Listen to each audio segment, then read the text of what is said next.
अगर हमारे बीच कोई मुदाखलत ना करे तो हम वाकई खुश रहते हैं। मेरा मतलब यह है कि आप भी हमारी फिक्र ना किया करें। जी हाँ बाबा, प्लीज। मुझे तुमसे इतनी मोहब्बत है कि मैं तुम्हारी उस गलती को भुलाने के लिए भी बिल्कुल तैयार हूं, मगर तुम्हें समझ में नहीं आती।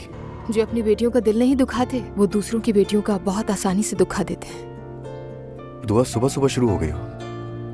देखो नूर बेटी, मैं क्या कह सकता हूँ, बस मेरे पास एक ही रास्ता बचा है। दुआ करो कि तुम्हें कभी ये ना कहना पड़े कि बाबा आप ठीक थे। तुम उसके निकाह में नहीं हो। घर को छोड़ने वाली और तलाक चाहने वाली तुम थी, फिर वापस भी आ गई।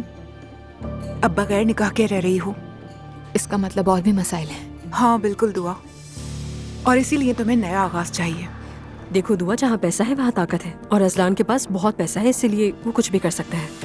इसीलिए तुम बिल्कुल वही करो जो वो वकील तुमसे करने को कह रही है, ठीक है ना? मैंने भी उसके बारे में पढ़ा है। वो मुझे ऐसी औरत लगती है जो अपना मकसद हासिल करना चाहती है, और इसी तरह जवेरिया तुम्हें मिल सकती है।